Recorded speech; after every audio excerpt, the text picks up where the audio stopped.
여러분 안녕하세요. 8월 31일 온라인 새벽기도에 오신 여러분을 진심으로 환영하고 축복합니다. 벌써 8월의 마지막 날인데요. 지난 한 달 하나님께서 우리에게 주신 은혜들이 분명히 있을 줄 믿습니다. 오늘 하루를 통해서 그 은혜를 다시 한 번 더 세어보고 또 더듬어보고 또 그것을 통해서 앞으로 허락될 9월달을 믿음으로 기대하며 나가는 저와 여러분 모두가 되기를 주의 이름으로 축원합니다. 오늘 우리에게 주시는 하나님 말씀은 이사야 39장 1절에서 8절까지입니다. 이사야 39장 1절에서 8절까지 저와 여러분이 함께 읽어보도록 하겠습니다. 그때에 발라단의 아들 바벨론 왕 무로닥 발라단이 히스기야가 병들었다가 나았다함을 듣고 히스기야에게 글과 예물을 보낸지라. 히스기야가 사자들로 말미암아 기뻐하여 그들에게 보물창고 곧 은금과 향료와 보배로운 기름과 모든 무기고에 있는 것을 다 보여주었으니 히스기야가 궁중의 소유와 전 국내의 소유를 보이지 아니한 것이 없는지라. 이에 선지자 이사야가 히스기야 왕에게 나아 묻되 그 사람들이 무슨 말을 하였으며 어디서 왕에게 왔나이까 하니 히스기야가 이르되 그들이 원방 곧 바벨론에서 내게 왔나이다 하니라. 이사야가 이르되 그들이 왕의 궁전에서 무엇을 보았나이까 하니 히스기야가 대답하되 그들이 내 궁전에 있는 것을 다 보았나이다. 내 창고에 있는 것으로 보이지 아니한 보물이 하나도 없나이다 하니라. 이사야가 히스기야에게 이르되 왕은 만군의 여호와의 말씀을 들으소서. 보라, 날이 이르니 내 집에 있는 모든 소유와 내 조상들이 오늘까지 쌓아둔 것이 모두 바벨론으로 옮긴 바 되고 남을 것이 없으리라. 여호와의 말이니라. 또 내게서 태어날 자손 중에서 몇이 사로잡혀 바벨론 왕궁의 환관이 되리라 하셨다니. 히스기야가 이사야에게 이르되 당신이 이른바 여호와의 말씀이 좋소이다 하고 또 이르되 내 생전에는 평안과 견고함이 있으리로다 하니라. 아멘. 오늘 새벽에는 이때를 조심하라 라는 제목으로 함께 말씀을 나누도록 하겠습니다. 교회를 다니는, 특별히 신앙생활을 열심히 하는 청소년 청년들이 신앙적으로 가장 많이 넘어질 때가 언제일까요? 참 아이러니한데요. 그것은 바로 수련회 때 은혜를 받은 직후라고 많은 사람들이 이야기를 합니다. 우리의 상식으로는 수련회 때 은혜를 받고 나면 더 신앙적으로 바로 설 것 같은데 오히려 더 넘어진다는 것이죠. 그 이유가 무엇일까요? 받은 은혜가 가짜에서가 절대 아닙니다. 그만큼 사단의 공격이 가장 강력한 시기가 바로 이때이기 때문이겠죠. 사단은 핍박을 하든 유혹을 하든 은혜 받은 우리의 자녀들을 어떻게 하든지 넘어뜨리려고 지금도 그렇게 열심히 그렇게 일을 하고 있는 것입니다. 그런데 이것은 청소년 청년들만의 문제는 결코 아니겠죠. 오랫동안 신앙생활 하신 분들은 아마 그 오랜 기간 더 많이 경험하셨을 것 같습니다. 내가 은혜를 받았는데 기도 응답도 경험했는데 기적을 체험했는데 갑자기 파도처럼 밀려오는 가족들의 핍박과 죄의 유혹과 또 마음에 어찌할 수 없는 공허함. 그래서 은혜 받은 직후에 영적으로 더 깨어서 넘어지지 않도록 대비하는 이 신앙의 지혜가 우리에게 필요한 것이겠죠. 오늘 본문의 말씀도 이 사실을 우리에게 도전하고 있습니다. 오늘 본문 1절은 이렇게 시작되죠. 그때에. 오늘 본문 1절에 서두에 보니까 그때라는 표현이 있습니다. 여기서 그때는 언제를 말하는 것일까요? 오늘 본문의 바로 앞장인 37장과 38장을 보면 알 수가 있겠죠. 37장, 38장에 어떤 사건이 소개되고 있습니까? 37장에는 아수르의 18만 5천 대군이 이 남유다와 예루살렘을 공격해 왔는데 그들은 할 수 있는 것이 아무것도 없는 연약한 백성들과 히스기야 왕이었지만 하지만 하나님께서 그들을 대신해 싸우심으로 아수르의 18만 5천 대군을 완전히 멸하신 기적이 나타나고 있죠. 그리고 이어지는 38장에는요. 히스기야가 병이 들었는데 하나님께서 그의 수명을 15년이나 연장시켜 주시는 생명 연장의 꿈이 실현되는 그런 기적이 일어났고요. 그뿐입니까? 해 그림자가 10도 물러나게 되는 정말로 초자연적인 기적도 히스기야가 경험을 했습니다. 엄청난 기적을 어떻게 보면 딴 사람들은 평생 한 번도 경험하기 힘든 기적을 그는 갑자기 다 경험을 하게 된 것이죠. 엄청난 은혜를 입은 것이 아니겠습니까? 오늘 본문 1절의 그때는 바로 그 기적과 은혜의 직후인 것입니다. 그때에 무슨 일이 일어났습니까? 히스기야가 하나님 앞에서 더 거룩하고 경건하게 살아가면서 자신의 남은 생애를 마무리했습니까? 그렇게 했어야 했는데 히스기야는 그렇지가 않았다는 것이죠. 놀랍게도 히스기야는 이 은혜를 경험한 직후에 또 하나님 앞에서 실망스러운 모습을 오늘 우리에게도 보이고 있는 것입니다.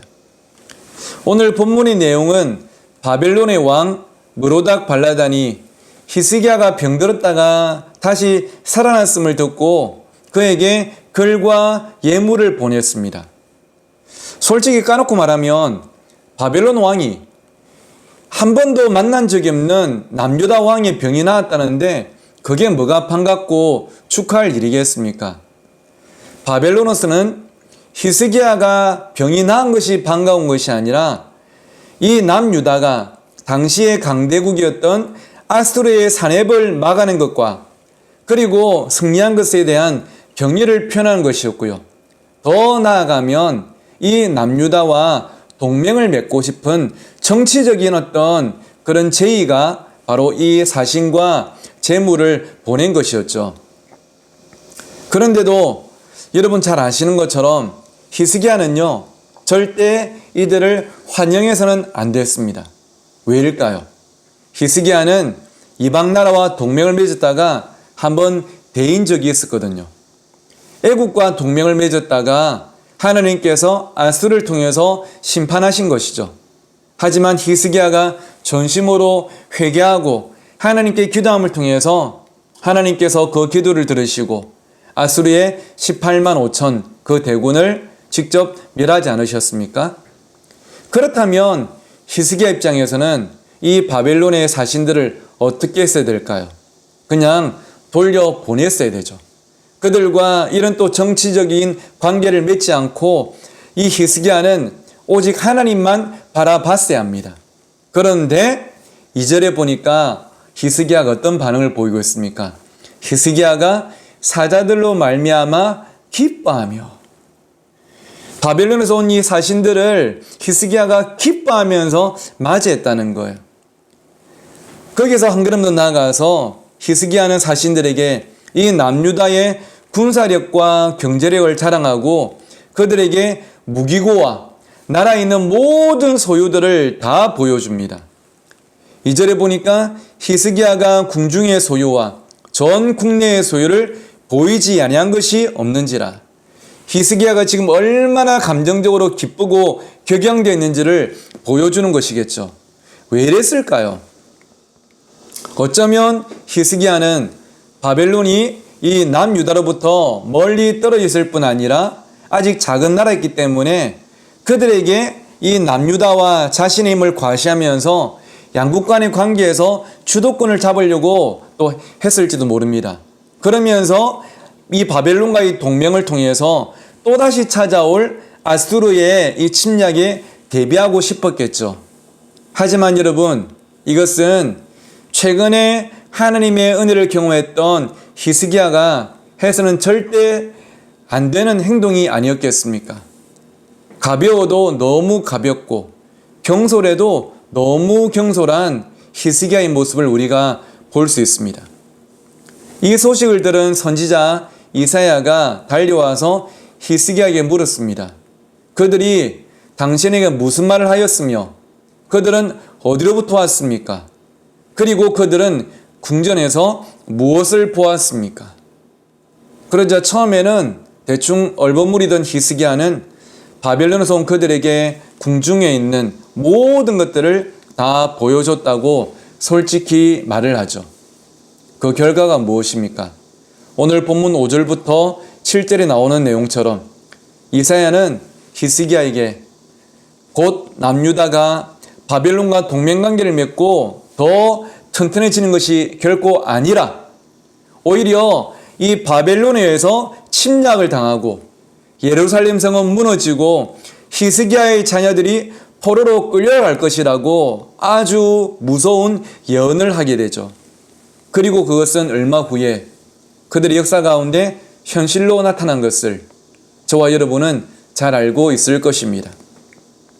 사랑하는 성도 여러분, 오늘 우리도 마찬가지입니다. 우리도 하나님의 큰 은혜를 경험한 후에 오히려 우리에게 맡겨진 일상을 소홀히 하는 경우들이 있고요.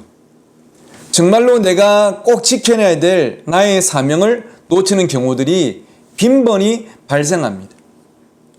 어떻게 보면 사탄이 그만큼 우리를 강하게 공격해서일 수도 있겠지만 우리의 마음들이 이 받은 은혜를 지키고자 하는 영적인 준비가 덜 되어 있기 때문도 아니겠습니까? 그래서 오늘 제 설교 제목이 이때를 조심하라인데요. 이제 이때가 언제인지 아시겠죠?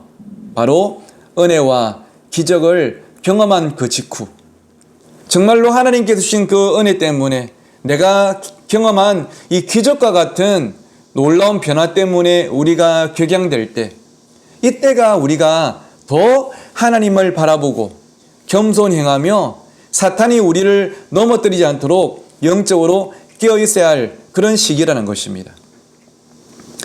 뉴스를 보시면 간혹 안타깝게도 비행기가 추락하 또 폭발하는 항공사고가 간혹 날 때가 있는데요. 어느 시간대에 가장 많은 사고가 날까요? 조종사들이 말하기를 마의 11분이라는 시간이 있답니다. 마의 11분. 이게 언제냐 하면 항공기가 운항할 때 이륙 3분 그리고 착륙 전 8분 이 시간을 마의 11분이라는데 이때가 가장 위험하다 그래요. 실제 항공 통계를 봐도 전체 항공사고 중에 74%가 이 마의 11분에 발생한다고 합니다. 비행기가 떠오를 때와 비행기가 착륙할 때 이 처음과 끝이 가장 중요하고도 위험하다는 것이죠. 우리도 마찬가지입니다. 우리가 은혜를 받고 나서 뭔가 새롭게 시작하려고 할 때, 새롭게 날갯짓을 하려고 할 때, 또는 우리가 은혜 받았다 안심하면서 나의 일상에 착륙하려고 할 때, 그때가 가장 조심해야 될 때인 줄 믿습니다. 제가 며칠 전 온라인 새벽기도의 말씀을 나누면서 이 성경 구절을 여러분께 소개해드렸죠. 고린도전서 10장 12절이었어요. 그런즉 선줄로 생각하는 자는 넘어질까 조심하라. 사람은 처음부터 변질되거나 타락되지 않는다 말씀드렸습니다. 내가 이 정도면 잘하고 있다 생각될 때에, 즉 선줄로 생각할 때 그때가 쉽게 넘어질 때임을 우리는 절대 잊지 말아야 한다는 것이죠. 오늘 내게 주신 하나님의 은혜가 있다면, 그래서 내 마음이 감격스럽고 기쁨이 차고 넘친다면 그때가 우리가 더 하나님 말씀 앞으로 나아가고 겸손히 엎드려 기도하고 하나님을 소리 높여 찬양해야 될 그때인 줄 믿습니다. 나의 감정이 아닌 하나님께 믿음의 뿌리를 내리고 더 하나님을 사랑하십시오. 비록 온라인이지만 주일도 새벽도 수요일도 하나님께 나아가서 예배 드리시면서 이 마음속에 있는 구원의 감격을 빼앗기지 않도록 여러분 더욱더 영적으로 힘을 내십시오. 그래야만 우리는 넘어지지 않을 수가 있는 것입니다. 사랑하는 성도 여러분, 오늘 이 말씀을 통해서 여러분의 마음밭을 한번 점검해 보십시오. 내가 은혜를 받은 것 같은데 여전히 내 안에서 뱀처럼 또아리를 틀고 있어서 또 머리를 내밀 죄는 어떤 것이 있는지, 내가 은혜 받고 달라졌다 생각하는데 여전히 나의 삶에 뿌리를 내리고 있는 죄는 어떤 것이 있는지, 지금 우리 울산 신정교회 가운데 하나님께서 주신 은혜가 분명히 있는데요, 우리가 그것 때문에 참 감격하고 기뻐하고 그리고 성령 충만한 삶을 살고 있는데, 이때가 우리가 더 하나님께로 가까이 나가야 될 그런 때인 줄 믿습니다. 말씀을 맺겠습니다. 제 고향집 있는 마산에 가면 작은 마당이 있는데요, 아버지께서 이 마당에 나무도 심으시고 또 식물들도 심으시고 평생 동안 이렇게 키워오셨습니다. 그런데 예전에 젊으실 때는 이 모든 것들을 관리를 참 잘하시는데, 이제 연세가 드시고 힘이 없다 보니까 이 정원을 관리하는 게 점점 벅차지시는 거예요. 그러다 보니까 며칠만 손을 안 대도 마당에서 뭐가 금방 자라겠습니까? 맞습니다. 잡초가 금방 자라는 것이죠. 그런데 이 잡초를 제거할 때는요, 눈에 보이는 윗부분만 잘라가지고는 잡초 제거가 결코 되지 않아요. 금방 또 자라고 맙니다. 어떻게 해야 될까요? 맞습니다. 뿌리채 뽑아야 합니다. 잡초는 뿌리채 뽑아야만 또 뿌리를 내리면서 이 잡초가 무성해지지가 않는 것이죠. 오늘 우리가 뿌리채 뽑아야 할 죄는 무엇이겠습니까? 그냥 우리가 통성기도 한번 하고 나서, 내가 눈물 한번 흘리고 나서 내 마음속에 있는 그 뿌리를 우리가 어떻게 해결하지 못해서 또 이것이 또아리를 틀고 또 줄기를 펼치면서 우리를 지배하는 그런 죄는 어떤 것이 있는지, 오늘 이 말씀을 통해서 우리 한번 돌아보고, 하나님, 애굽을 의지함으로 하나님의 심판을 받았던 이 히스기야가 하나님의 은혜를 경험해 놓고도 또 바벨론을 의지하려고 하는 이 죄를 우리가 반복하지 않게 하여 주시고, 오늘 말씀을 거울 삼아 우리는 더욱더 하나님 앞에서 정결한 삶을 살아가는 우리 모두가 되기를 원합니다. 이런 기도가 저와 여러분에게 꼭 있기를 간절히 소원합니다. 오늘 이 아침에는 정결한 마음 주시옵소서, 그리고 주 임재 안에서 이 두 곡의 찬양을 이어서 함께 듣고요, 또 이 찬양을 또 들은 후에는 오늘 주신 말씀 붙잡고 간절히 기도하면서 믿음으로 승리하는 저와 여러분의 이 하루가 되기를 주의 이름으로 축원합니다. 제가 먼저 기도하겠습니다. 하나님 아버지, 오늘도 사랑하는 울산 신정교회 모든 성도들이 어제 행했던 그 죄를 오늘 또 반복하는 어리석음을 범하지 않게 하여 주시고, 하나님 우리에게 주신 은혜가 있다면 이 은혜가 충만할 때에 이때가 내가 더 바로 서야 될 때임을 기억하면서 오늘도 말씀 앞에 또 기도의 자리에 또 찬양의 그 순간으로 우리가 나아갈수록 역사하여 주시옵소서. 감사하며 예수님의 이름으로 기도드립니다. 아멘.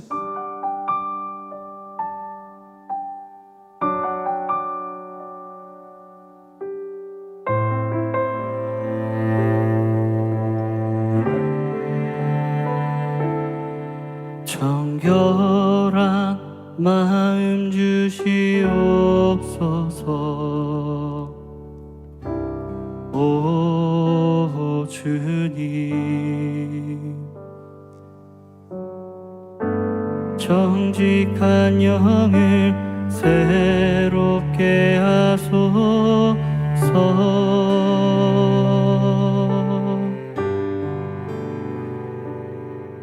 정결한 마음 주시옵소서. 오 주님, 정직한 영을 새롭게 하소서.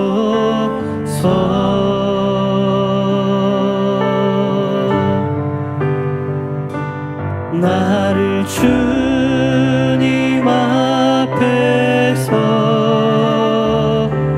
멀리 하지 마시고 주의 성령을 거두지 마시고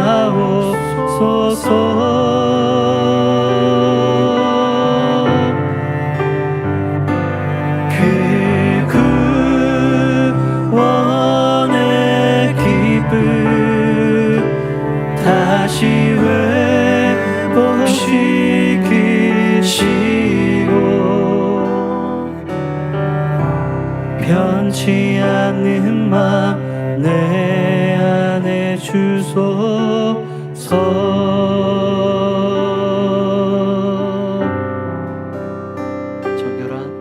정결한 마음 주시옵소서. 오 주님, 정직한 영을 새롭게 하소서. 나를 주님 앞에서, 나를 주님 앞에서 멀리 하지 마시고 주의 성령을 거두지 마옵소서.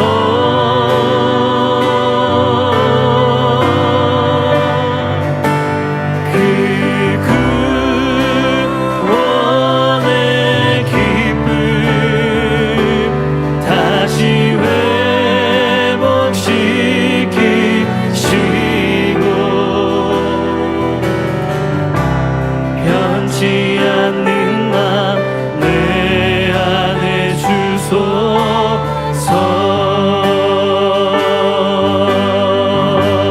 나를 주님 앞에서, 나를 주님 앞에서 멀리 하지 마시고 주의 성령을, 주의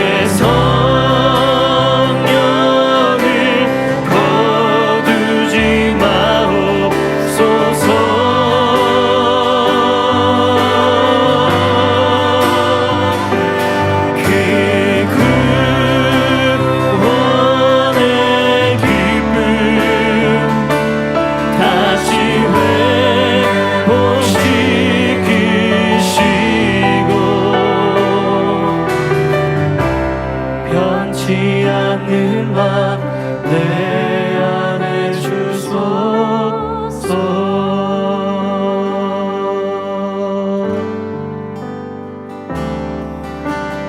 어린 양 찬양하리, 내 평생 그 하나로 충분해요. 어린 양 찬양하리, 내가 주의 임재 안에서 어린 양 찬양하리, 내 평생 그 하나로 충분해요. 어린 양 찬양하리, 내가 주의 임재 안에서 어린 양 찬양, 어린 양 찬양하리, 내 평생 그 하나로 충분해요. 어린 양 찬양, 어린 양 찬양하리, 내가 주의 임재 안에서. 마지막으로 고백합니다. 어린 양 찬양, 어린 양 찬양하리, 내 평생 그 하나로 충분해요. 어린 양 찬양하리, 내가 주의 임재 안에서, 내가 주의 임재 안에서, 내가 주의 임재 안에서, 내가 주의 임재 안에서, 내가 주의 임재 안에서